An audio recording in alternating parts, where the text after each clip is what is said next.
Okay, this is a GCSE video revision for Pythagoras' theorem, okay? So we've got a right angle triangle, and the first part of the question says, Gwen is asked to calculate the length of x in the triangle above. X is on the hypotenuse, the slanted side, the longer side of a triangle. Her answer is 14.1.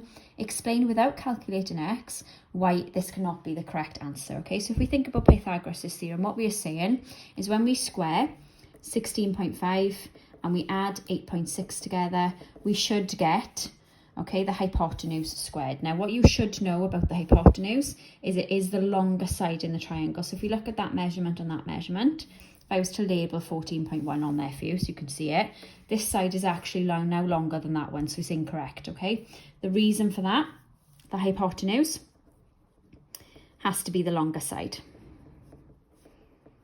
Okay, and that is as simple as that. Don't have to calculate anything yet, but that side, that slanted side, that x has got to be the biggest length. And if she has an answer of 14.1 centimetres, it makes it not the biggest length because we have one that's bigger, which is 16.5. If we look at the bottom part then, calculating the value of x, I started to explain that very slightly up here. So we need to square both our numbers. So that's 16.5 squared and 8.6 squared. You will have a calculator, so don't worry about that. So if I use my calculator to show you, so we've got 16.5, you do have a squared button, which is that little tool, press it. Now S&D, search and destroy as I describe it, or standard to decimal, I will give you a decimal answer. So that's 272.25 if we're referring it to decimals. Do the same with 8.6. Okay, so type in that in your calculator. Obviously press your S&D button, that does give you 73.96. Add those two answers together. So 272.25 plus 73.96, and that should give us, let me type that in. So just showing you how I'm typing that in. So just a bog standard sum and 73.96. Typing them in and adding them together. Search and destroy, S&D. So it does give us 346.21. Don't forget at the moment that is x squared, because we have to square everything with Pythagoras. Now the reverse of squaring something is square rooting. So in order to get x on its own, I have to square root that 346.21. Don't panic, it looks a bit horrible. You do have a square root button, it's that one there. So you're going to press that, and then we're going to type in our number. So it's 346.21, so it looks like that. Press equals. And then it should give you a very long decimal answer. Now I'm going to round that to 2 decimal places. You can round it to whatever you like. And 6.1, and that's 2 dp. Okay, and don't forget, I should have squeezed in centimetres to my final answer. Okay, GCSE revision video for trigonometry, and trigonometry I'm referring to here is SOHCAHTOA, okay? So we have a look at the first triangle that's at the top. So it's right angle, so it tells me I've got to be using either Pythagoras or trigonometry. There's an angle involved, which tells me it has to be SOHCAHTOA. With Pythagoras, there are no angles involved except the right angle, okay? First thing I'm going to do is label my sides. So we've got opposite, which is opposite the angle. H, the hypotenuse, my slanted side. And the one that you've got left is your adjacent. Then be thinking about SOHCAHTOA and thinking about the information that you have. So I have the hypotenuse, so obviously I'm going to use that. The x is the one I'm trying to find. So A, the adjacent side is blank, so I don't actually need that side at all at the moment. So we are thinking about opposite and hypotenuse. Try and think whether it's SOHCA or TOA. Where does O and H appear?